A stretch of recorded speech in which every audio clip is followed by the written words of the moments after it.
Buenas tardes. Hoy tenemos aquí un invitado especial. Es el Dennis Small, que es editor del Executive Intelligence Review, que es la revista del movimiento LaRouche para Iberoamérica. Dennis se encuentra en Estados Unidos, así que buenas tardes, Dennis, desde Alemania.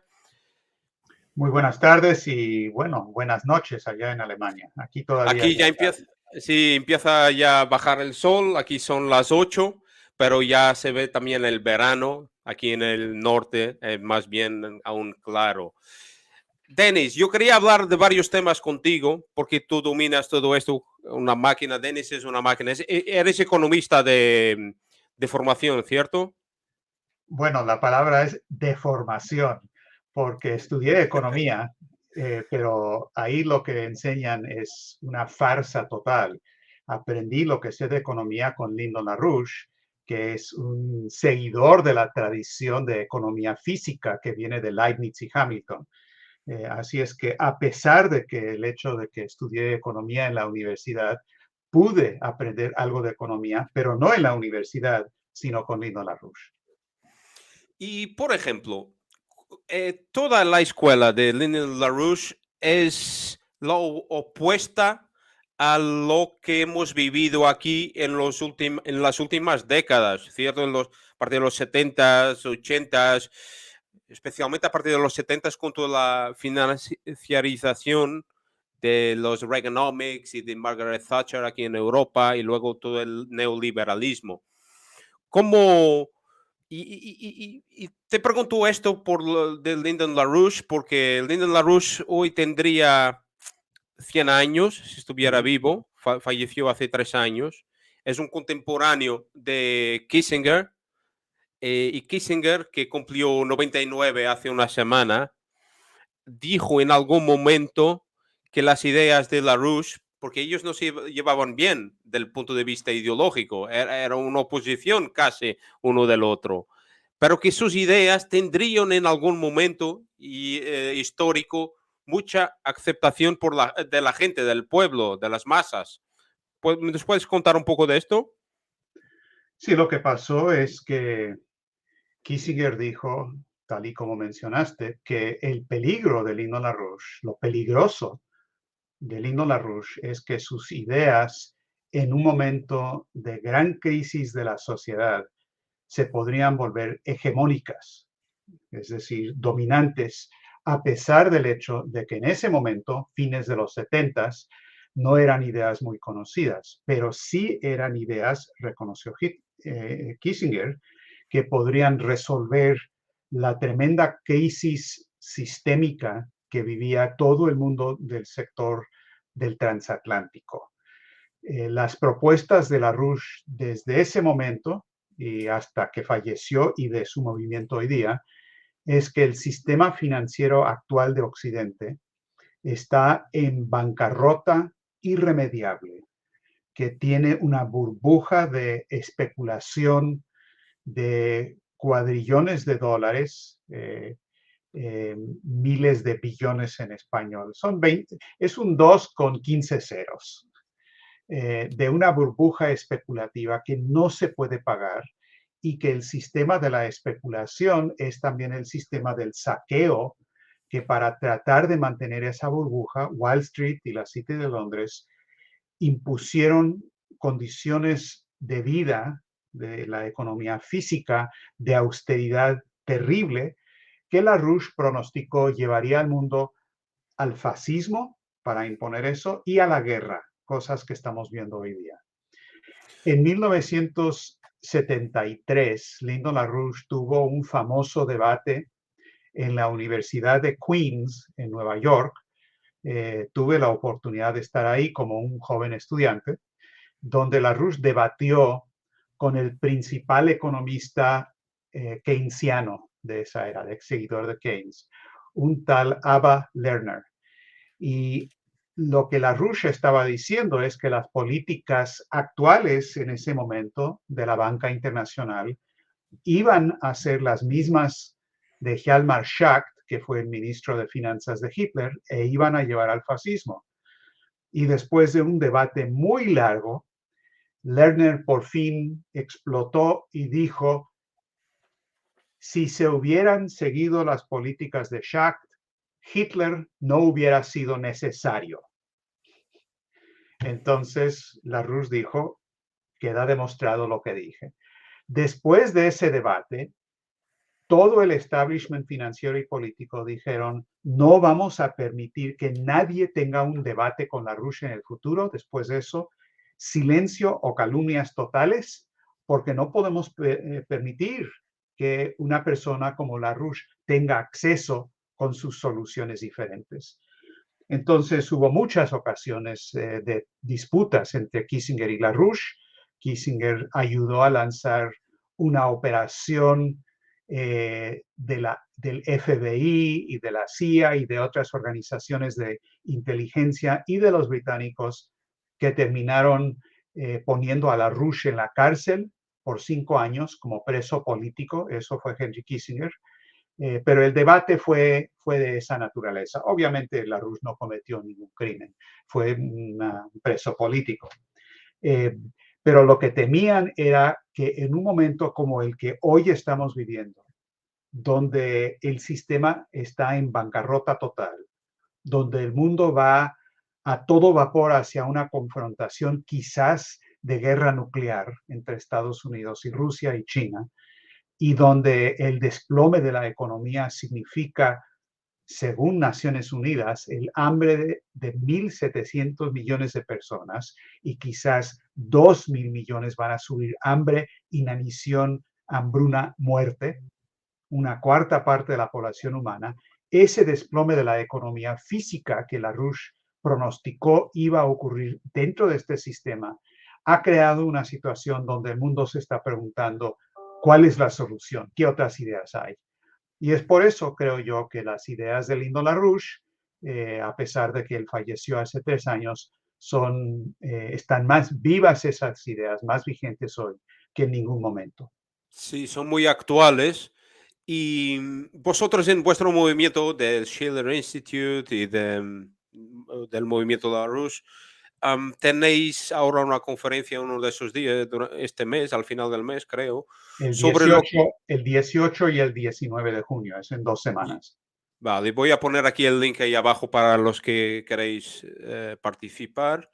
Ujú. Y la conferencia es alrededor de la idea de que sería la bancarrota, la quiebra del sistema, se debe efectivar para que no siga adelante, para que no se tenga que rescatar al sistema como se hizo, por ejemplo, estábamos hablando aquí antes del programa en privado, de que por la crisis del 2007 que empezó en Estados Unidos, con lo de subprime, luego se alastró, llegó a España también, hubo una réplica muy fuerte, luego llevó detrás a las economías más pequeñas de Europa, la portuguesa en particular, la griega.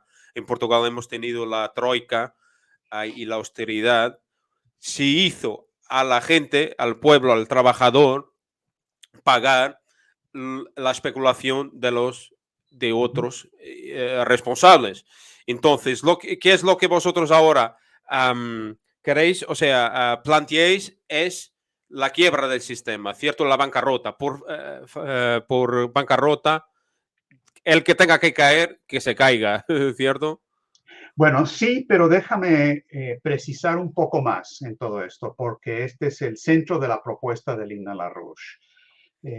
Siempre LaRouche se ha opuesto a las políticas del Fondo Monetario Internacional, del FMI, que como sabes, el FMI realmente no significa Fondo Monetario Internacional, significa fome, miseria e inflación. Todo el mundo sabe eso. Eh, No conocía. sí, fome, miseria e inflación. FOME, Unos amigos brasileiros me dijeron eso y es muy cierto. Eh, FOME, fome, hambre, miseria e inflación. miseria, miseria y inflación. Miseria, miseria. Ah, qué interesante. Estoy Muito bem. pronunciando mi portugués en español, perdón, Perfecto, perfecto. es portañol. Eh, Portuñol, sí. pero la propuesta de LaRouche tiene 4 puntos.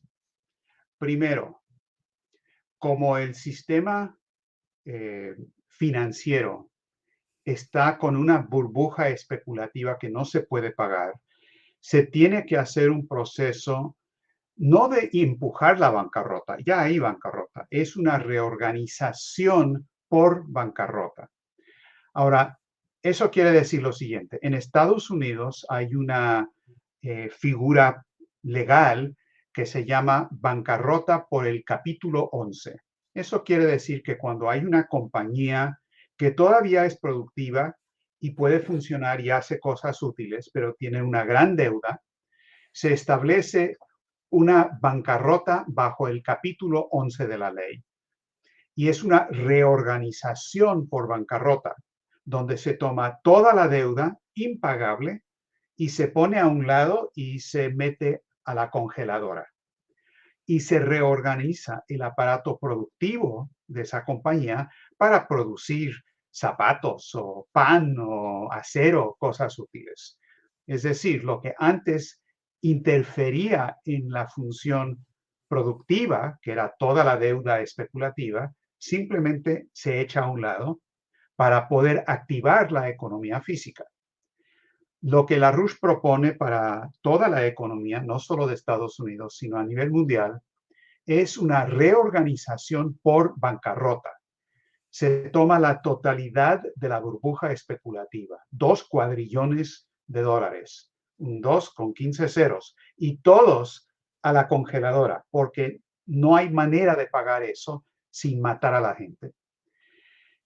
Hay una ley en Estados Unidos que se estableció con Franklin Delano Roosevelt que se llama Glass-Steagall, que simplemente es una separación bancaria. Existe lo mismo en otros países de Europa también, donde por un lado está la banca productiva, la banca que presta para crédito de producción y de consumidores, y por el otro lado está la banca especulativa, de inversión, disque inversión, y de pura especulación. Y lo que hizo la ley Glass-Steagall con Roosevelt es que separó los dos y dijo, el gobierno va a proteger los depósitos y la actividad de la banca comercial productiva. Pero está separado de la banca especulativa que el gobierno no respalda. Y eso no tiene respaldo del gobierno. Estados Unidos funcionó muy bien desde 1933, cuando había esa ley, hasta 1999, cuando se eliminó. Y lo que pasó con la eliminación de Glass-Steagall en Estados Unidos es que se combinó toda la actividad, se abrió las puertas y entró la especulación y el gobierno respaldó no nada más los depósitos productivos, sino que el gobierno respaldó todo lo que fue la especulación de la banca. Eso fue lo que pasó en el 2007, 2008, donde la burbuja estalló, pero en vez de tomar eso y ponerlo en la congeladora o a la basura, el gobierno entró para pagar la deuda y pagó y pagó y pagó y pagó. Y a lo largo de 14 años de emisión cuantitativa, la Reserva Federal, el Banco Central Europeo, el Banco de Inglaterra y otros bancos han emitido casi 30 billones de dólares de puro dinero sin respaldo alguno para especular, pero sin ninguna actividad productiva. Es decir, no solamente no se resolvió el problema, sino que se hizo peor. Entonces, dice LaRouche, número 1, reorganización por bancarrota, es decir, regresar a la ley Glass-Steagall. Número 2, luego se tiene que establecer un nuevo sistema de crédito modelado en lo que hizo Alexander Hamilton, el primer secretario de Tesoro de Estados Unidos, y que se ha hecho en muchos países, es decir, hay un banco nacional, propiedad del Estado, no de los banqueros, que canaliza el dinero a través de un sistema bancario privado, pero el Banco Nacional dirige el crédito no a la especulación, sino hacia la actividad productiva de alta tecnología, de alta ciencia, aumentos de nivel de vida, buen trabajo productivo, todo lo que debe ser un sistema de crédito. Eso es número 2. Punto número 3 de la RUSH. Se tiene que tener un nuevo sistema internacional que corresponda a esos bancos soberanos nacionales para el desarrollo, para fomentar grandes obras de infraestructura a nivel internacional. Porque, como se ve en el caso de la Franja y la Ruta de China y en muchos otros proyectos, los grandes proyectos, las grandes obras, tienen que ser internacionales. Los ferrocarriles, los proyectos espaciales, los proyectos de energía de fusión termonuclear, la cuestión de parar pandemias, nuevas vacunas, las ciencias médicas, todo esto es un asunto de toda la humanidad. Entonces, se tiene que tener un sistema internacional para garantizar que el crédito vaya a estas grandes obras de infraestructura. Ese es el punto 3. Y el cuarto punto es, y esto es lo más fundamental en toda la teoría económica de la RUSH, es que se tiene que fomentar la ciencia más avanzada, que es siempre el motor del avance económico. Porque en toda economía que esté funcionando, se agotan los recursos de un nivel tecnológico, pero no hay límites verdaderos al crecimiento, contrario a lo que dice el Club de Roma y los maltusianos, porque el hombre tiene la capacidad de descubrir nuevas ciencias, nueva tecnología y por lo tanto desarrollar nuevas materias primas con nuevas tecnologías. Entonces, la ciencia avanzada es el motor de la economía y tenemos que garantizar, en particular, enfatizó la Roche, el desarrollo de la energía de fusión termonuclear, un paso más allá de la fisión, como el proyecto ITER en Europa, que se conoce bastante bien, pero lograr eso como energía factible. Y segundo, proyectos de exploración y colonización espacial, porque no conocemos nada del universo que nos rodea, muy poco. Y ese tipo de proyecto, con ese enfoque de toda la humanidad, respetando la soberanía, en base a la ciencia y la cultura clásica, es lo que le da motivo y dirección y misión a los jóvenes que, al fin y al cabo, son el futuro. Entonces, esas son las 4 leyes de la RUSH y va a ser exactamente el contenido de la discusión del Instituto Schiller el 18 y 19 de junio, porque esa es la única manera de parar la guerra. No se puede lograr la paz simplemente oponiéndose a la guerra. Tiene que haber un sistema económico que permita el desarrollo, porque si no, simplemente se vuelve a crear las condiciones de la guerra. Entonces, Sí, ese es sí. el concepto central. Muy bien, porque claro, ese es el punto donde estamos en una crisis muy grave y en una situación que llegó a un límite que de aquí adelante hay que hacer algo. Entonces, vuestro planteamiento es algo concreto y bien que me lo aclaras porque no lo tenía así muy presente de todos estos puntos, ¿no? Lo que aquí me preocupa es que todo va en un sentido contrario a lo que proponéis. O sea, hay aquí un intento claro de hacer un desacoplamiento de China y Rusia, y con la excusa de Ucrania actualmente y probablemente ya de Taiwán en un futuro. Hoy he traduje aquí un documento, un artículo de un periodista que vive ahí en Bangkok, que hablaba de exactamente los acuerdos que Estados Unidos ha logrado, o sea, el secretario Austin, de venta de armas. En la misma receta, lo que decías hace una semana o dos, que iban a hacer lo mismo en Ucrania, que yo pensaba que Taiwán tenía más masa crítica que no lo permitiera, pero están haciendo lo mismo, están enviando armamento para provocar a China. O sea, hay aquí un desarrollo, o sea, una involución, de hecho, en que se intenta desacoplar a China y a Rusia, pero yo creo que esto es un juego muy peligroso.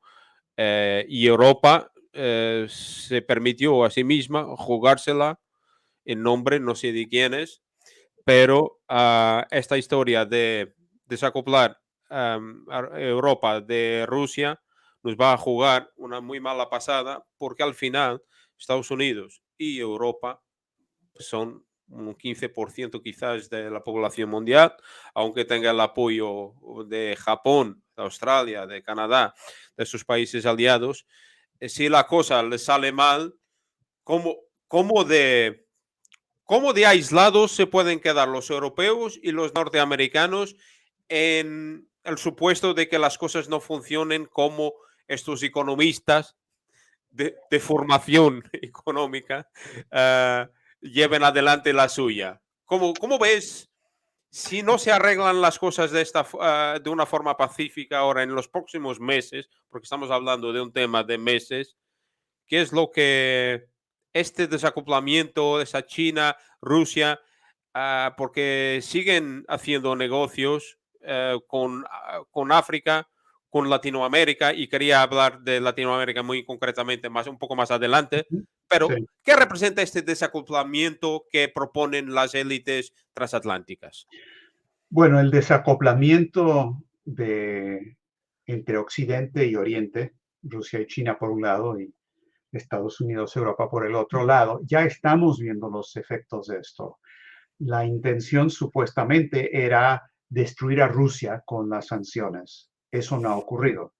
Tienen problemas y problemas graves. Sin embargo, han podido mantener el comercio internacional de sus hidrocarburos, simplemente están encontrando otros mercados, están comerciando con China en yuan.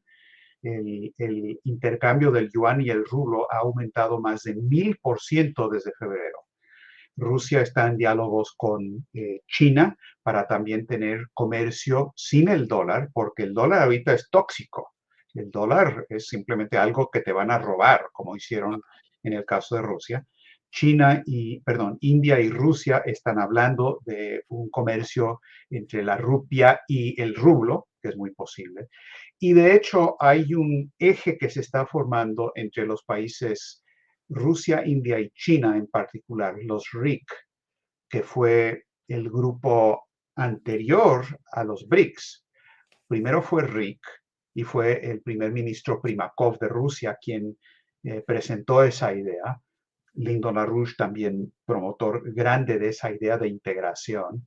Después de RIC se volvió BRIC con Brasil y luego se sumó Sudáfrica y se volvió los BRICS.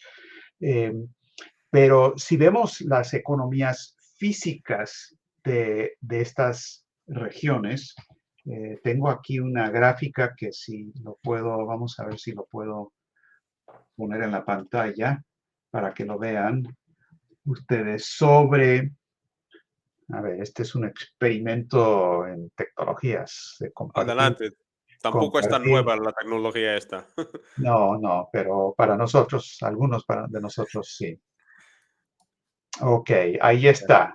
Esta es una gráfica que hice, es un poco pequeña, pero indica de la población mundial, el círculo superior izquierdo, la población mundial, la población de Rusia, India y China es el 38% de la población mundial.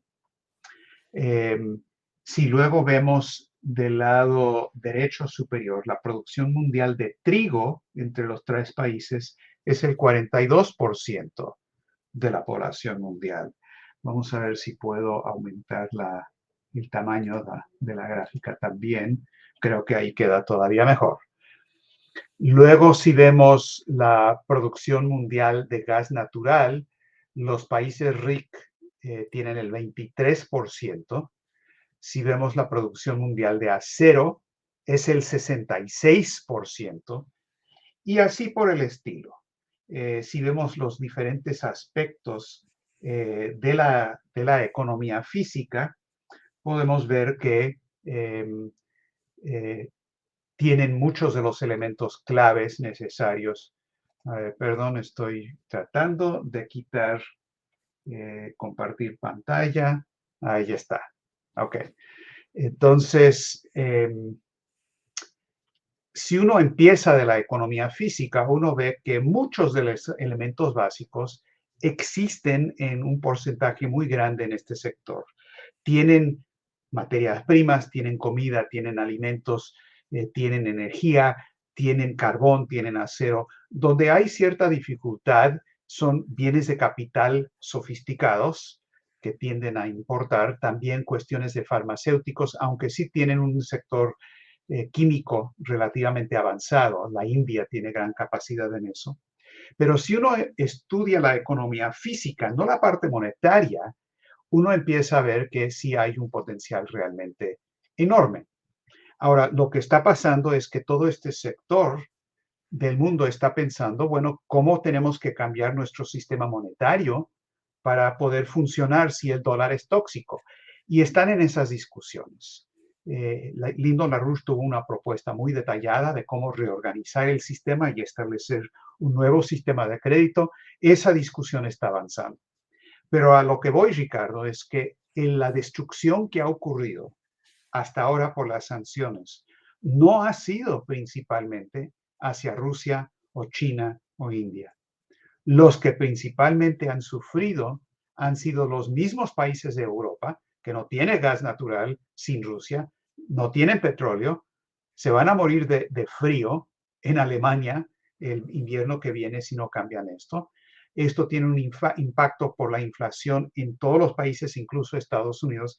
Y claro, el otro sector muy golpeado en esto es el sector del sur, el llamado tercer mundo, que en el Medio Oriente y África requieren importaciones de Rusia y de Ucrania y de Bielorrusia para el 75% de sus granos. Entonces, donde está golpeando esto es en Occidente y en el sur. Entonces, yo plantearía lo siguiente. Yo creo que una parte de la intención de quienes promueven el desacoplamiento es destruir las economías industriales del mismo sector occidental. Su intención, repito, es reducir, desindustrializar, eliminar la energía nuclear, desnuclearizar, eliminar cualquier uso energético moderno para regresar a un medioevo energético, que es toda la política del reajuste, el reseteo verde que trataron de lograr en COP26, pero no les funcionó muy bien, que digamos.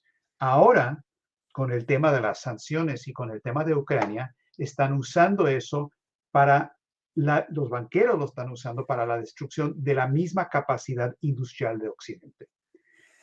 Veamos eso desde el otro lado del telescopio, no mirando así, sino mirando hacia adentro.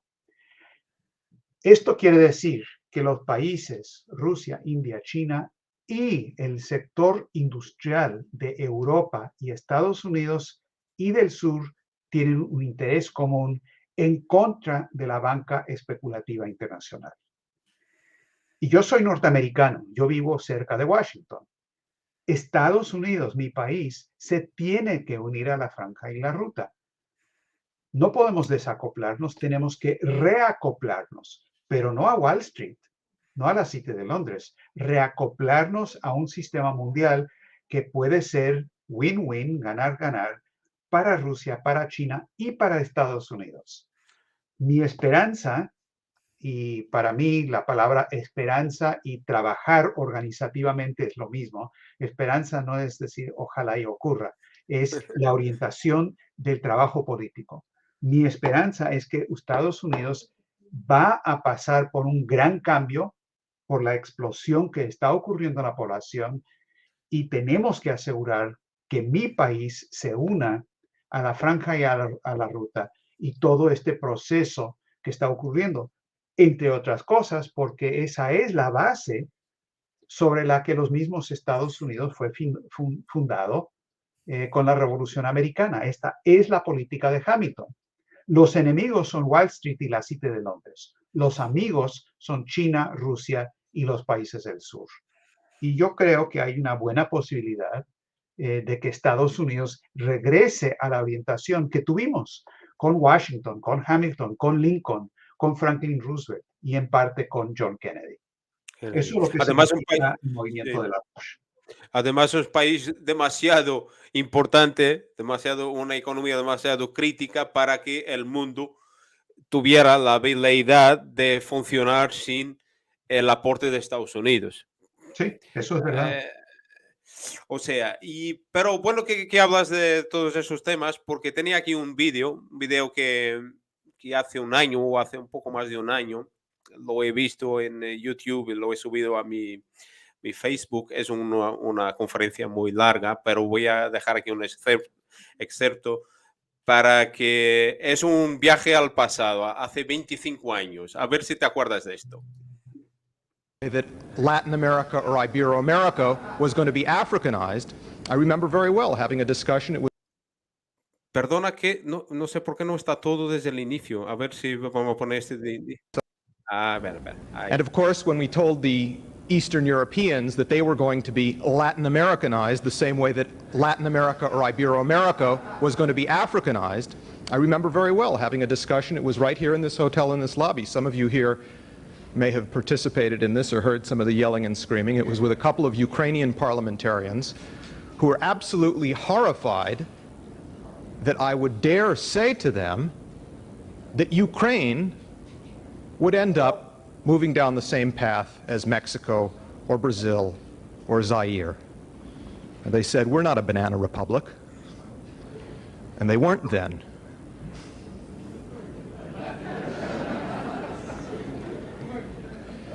And of course, I had to explain to them what should be obvious. It's not that we are insulting or talking about the dignity of those nations. We're talking about the intent of the people behind the International Monetary Fund, behind the banks, the British oligarchy, the British Commonwealth, and their intention to Africanize the entire world. And the same thing will happen here. Bueno, una predicción con 25 años, imagínate, hablar de Ucrania y el punto en que estamos. Una generación y estamos en el punto ahora de que hay que terminar este vorágine, esta locura, porque más ya no. O sea, la idea esta de que africanizar al mundo entero, que iba a pasar ahí en Estados Unidos, y ahora me gustaría que hablaras un poco de la situación de Estados Unidos, cómo está, los problemas, la hiperinflación. Salen ahí noticias de que hay unos clivajes sociales cada vez más grandes de gente sin casa, millones de personas sin casa, sin techo de donde dormir en Estados Unidos. Sí. Entonces, aquello que hablabas, y en el 97 quizás mucha gente decía, deja, porque no habían pasado, porque mucha gente solo empieza a ver cuando siente en su piel o en de los suyos más próximos que esta pobreza, todo este desarrollo de explotación le llega cerca. ¿Cómo es el punto hoy en día de Estados Unidos? ¿Y cuál es el papel que ahora Estados Unidos internamente podría hacer para que saliera y diera también un aliento también a los demás países, ¿no? Sí. Bueno, no me acordaba de ese Este video. discurso. Bueno, me acuerdo ahora del discurso y sí me acuerdo de la conversación con los ucranianos y en efecto estaban muy alterados y ofendidos por la discusión, pero no me acordaba del discurso ese. No estoy seguro, pero me imagino, y lo podemos ver después, Ricardo, que inmediatamente después de donde cortaste el video, donde dije, y va a pasar aquí, me imagino que dije, si no lo paramos. Estoy casi seguro que lo dije de manera condicional, porque, y si no lo dije, entonces aprovecho ahora, 25 años más tarde, para decir lo obvio. Va a pasar aquí si no lo cambiamos, si no paramos esa situación. Este es un punto bastante importante y lo quiero mencionar antes de contestar tu pregunta, porque LaRouche siempre decía que él hacía pronósticos, no predicciones. Y la diferencia no es semántica. Una predicción es cuando dices que algo va a ocurrir, punto y aparte, por razones absolutamente inevitables y que nada lo puede cambiar. Por ejemplo, el pronóstico Si yo suelto una pelota de aquí, no lo tengo presente, pero si lo suelto, la predicción es que va a caer. ¿Ok? Un pronóstico es diferente y en economía es fundamental entender la diferencia. Un pronóstico siempre tiene la forma verbal del subjuntivo, es decir, tal y tal va a ocurrir si es que no actuamos de una manera para cambiarlo. Y LaRouche nunca predijo nada. Lo que hizo es que pronosticó lo que iba a ocurrir con la economía si es que no cambiásemos la orientación. ¿Por qué? ¿Cuál es la diferencia? Porque en economía, a diferencia de soltar una pelota con la gravedad, en economía el elemento del libre albedrío del ser humano, de la voluntad del hombre, de la capacidad de cambiar la forma de actuar, es el elemento fundamental de cualquier pronóstico del futuro. El futuro no es algo absolutamente automático y va a ocurrir. Yo sé que hay ciertas religiones que dicen que todo está predestinado. Yo no coincido con eso. Yo creo que nada está predestinado respecto al hombre, solo que si no actúa, las cosas van a ir mal. Pero el hombre, a diferencia de cualquier otra especie animal, está dotado de la capacidad de la creatividad, de entender conceptos y principios físicos universales que están detrás de los fenómenos que observamos.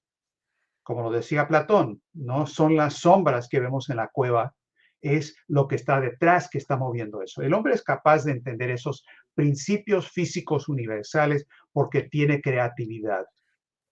Y lo que va junto con la creatividad es la libertad, el libre albedrío, la voluntad. El hombre puede escoger cómo va a actuar.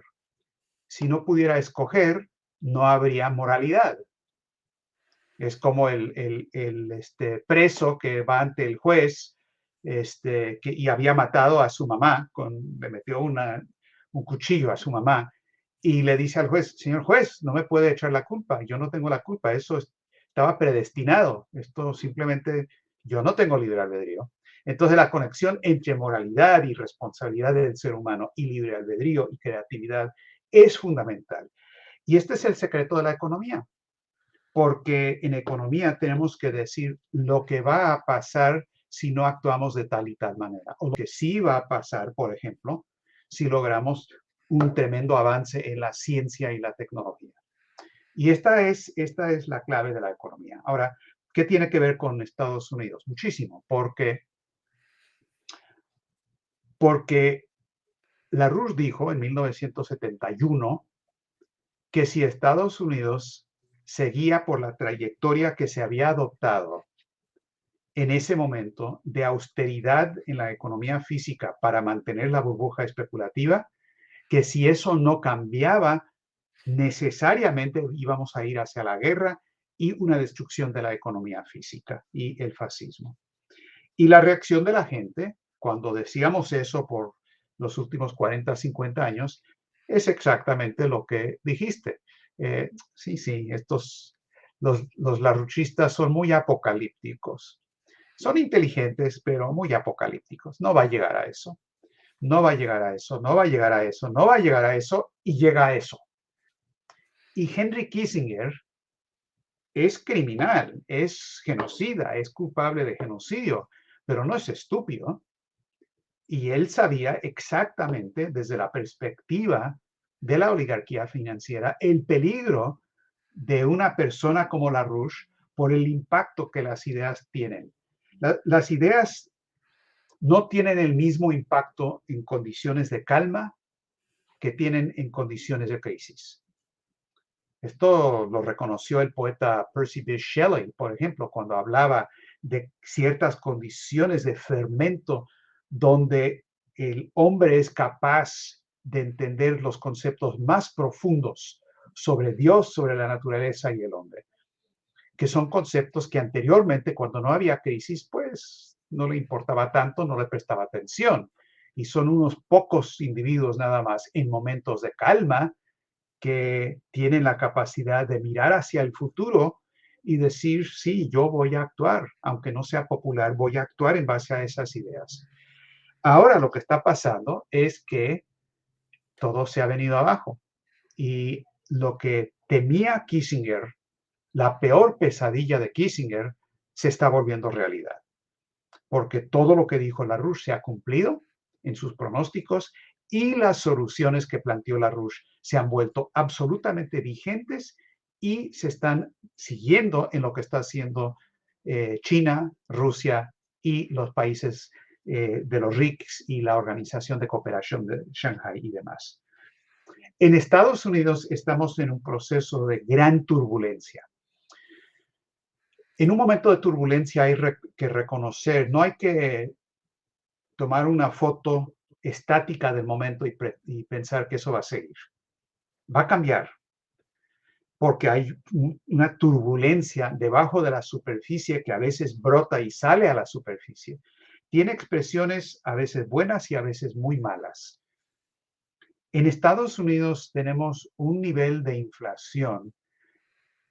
Mira, ¿por qué darte números? Te doy unos ejemplos que son anécdotas, pero que dan una idea. Una compañera nuestra del movimiento de LaRouche, Diane Sayer, es candidata a senador en el estado de Nueva York.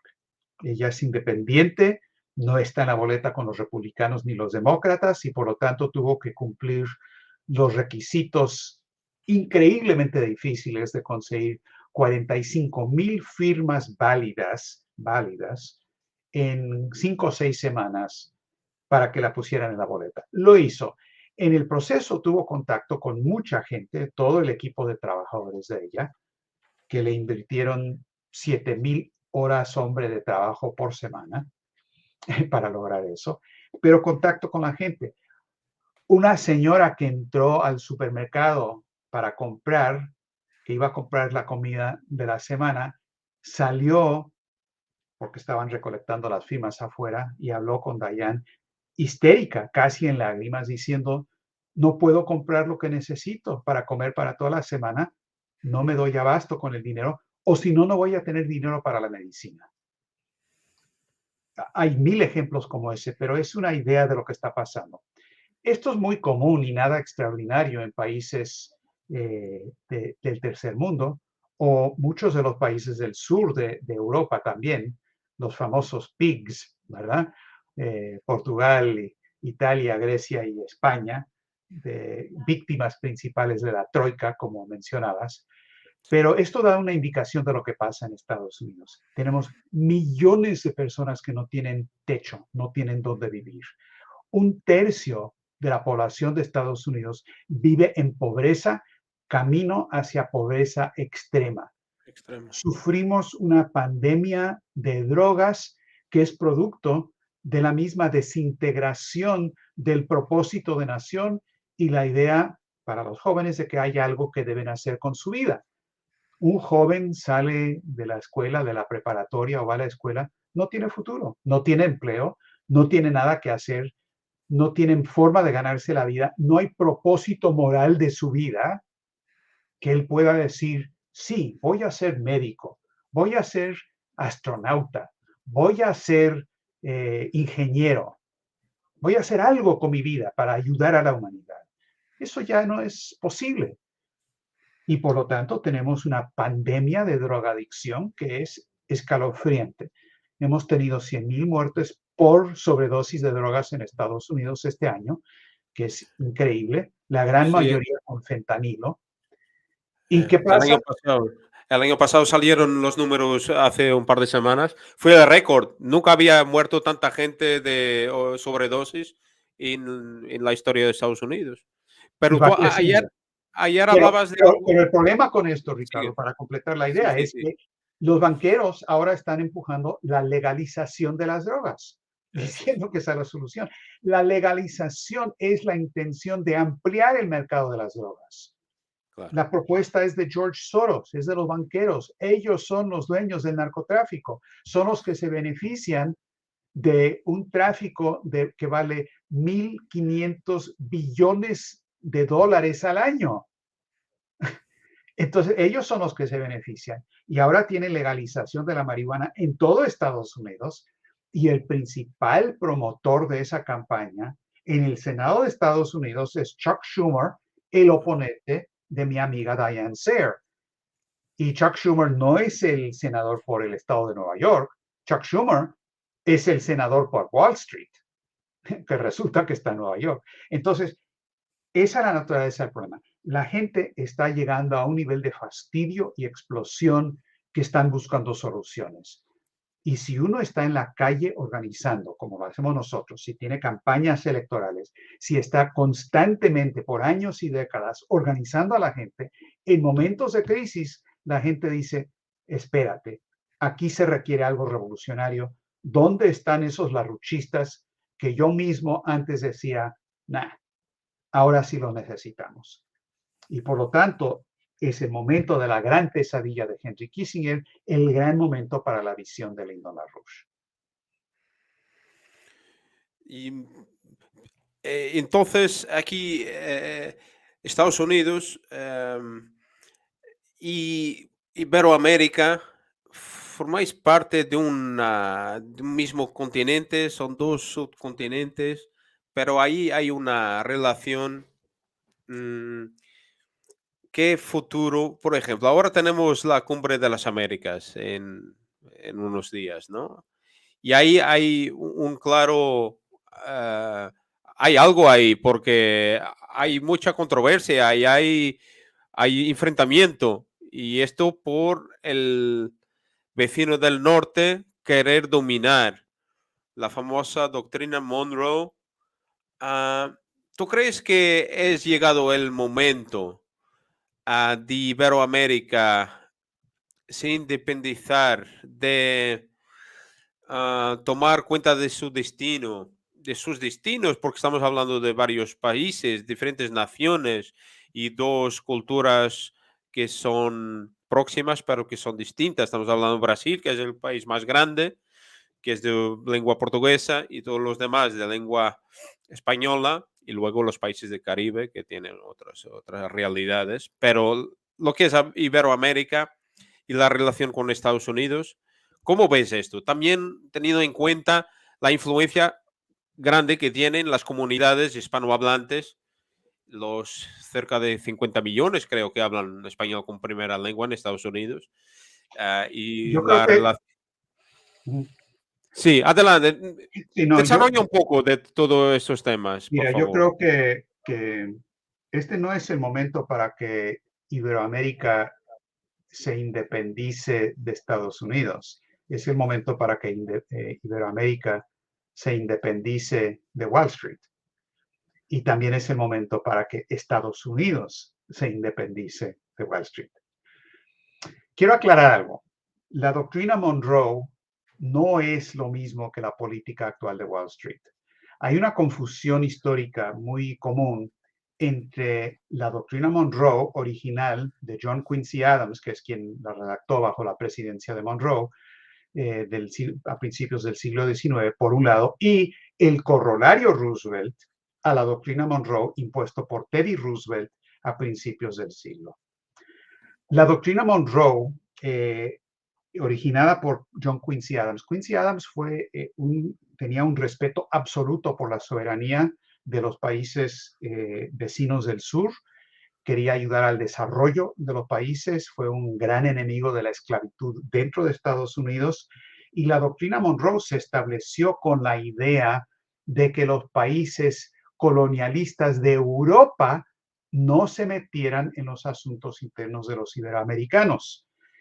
Estábamos hablando de España, de Francia, de Inglaterra, de Alemania. Y la doctrina Monroe, bajo Quincy Adams, fue establecida bajo la premisa de que los países del continente tenían derecho a un respeto a su soberanía y compartir el desarrollo.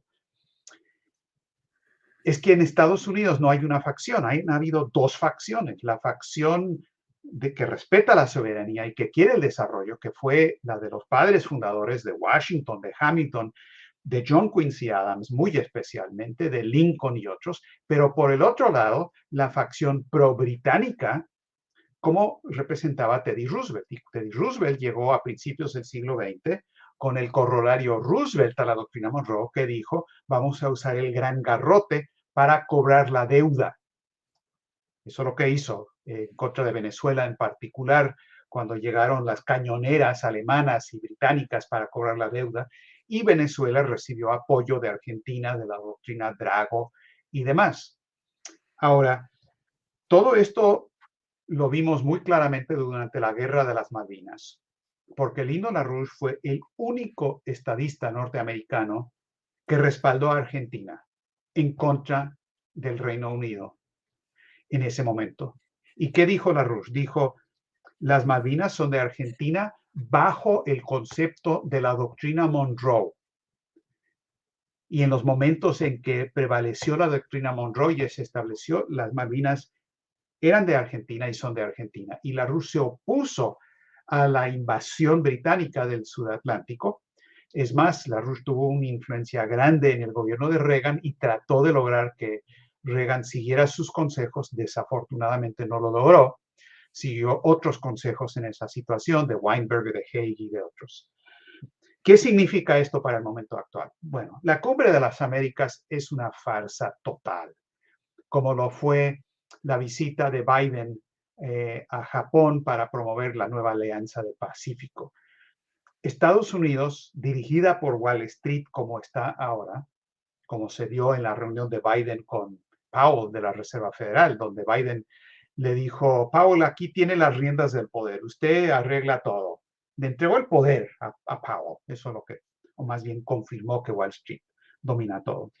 No tiene nada que ofrecer, llegó a Asia, no tienen desarrollo que ofrecer, no son la franja y la ruta, no tienen comercio como China tiene, no ofrece desarrollo, ofrece simplemente una estructura internacional de leyes establecida por Estados Unidos.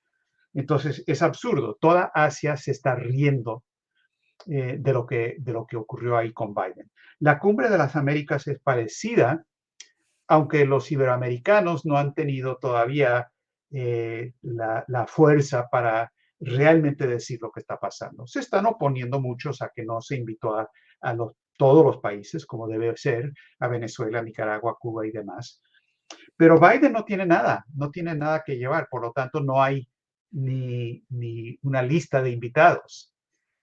Ahora, eso no quiere decir que Estados Unidos no debe tener relación con Iberoamérica. La propuesta nuestra del Instituto Schiller y del Movimiento LaRouche, cuando López Obrador ganó la elección en México y llegó a la presidencia, fue que México debería proponerle al gobierno de Estados Unidos una cooperación triangular entre México, Estados Unidos y la franja y la ruta de China, trabajando juntos para desarrollar a México y Centroamérica, para eliminar el problema del narcotráfico, eliminar el problema de la migración y crear condiciones de desarrollo en beneficio de ¿quién? ¿De China nada más? No, en beneficio de Estados Unidos. Entonces, hay absolutamente una situación donde Estados Unidos e Iberoamérica deben cooperar y unirse a la franja y la ruta para tener grandes obras de desarrollo continentales, un ferrocarril que cruce del Atlántico al Pacífico, de Santos en Brasil a Piura o otro puerto en Perú, un ferrocarril norte-sur que suba y pase por el tapón de Darién, que cruce Centroamérica a México, suba por Estados Unidos, que cruce por el estrecho de Bering para conectarse con la red ferroviaria eurasiática que ya existe. Es decir, todo esto está en el interés del desarrollo físico, económico de Estados Unidos y de los países de Sudamérica. Tenemos un interés común y tenemos un enemigo común que se llama la City de Londres y Wall Street.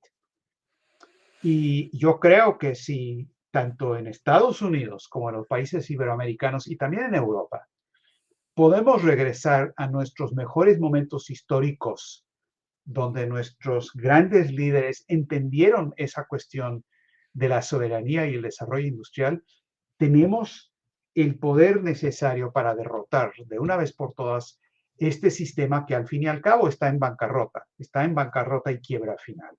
pero se requiere una claridad del programa económico para resolver la crisis. Y es ahí donde las ideas de LaRouche, porque son ideas las que tienen poder en esta situación, esas ideas se vuelven absolutamente fundamentales.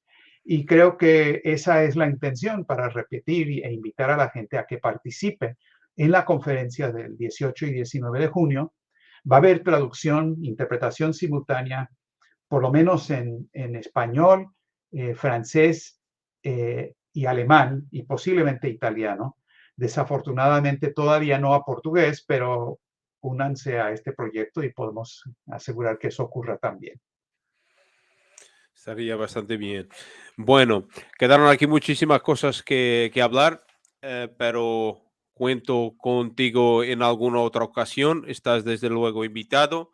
Hay Gracias. aquí otros temas que dominas muy bien y que son actuales, pero también vamos a ver cómo se desarrollan las cosas aquí en el escenario europeo y de Ucrania.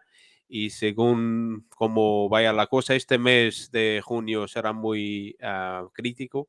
Así que a ver si dentro de un mes las cosas se acalman y entonces te invitaría de nuevo para hablar de otros temas más que tengan que ver con Europa.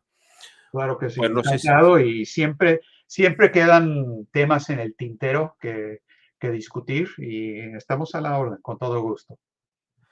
Muy bien, muchas gracias y hasta una próxima ocasión. Hasta pronto. Adiós. Salud.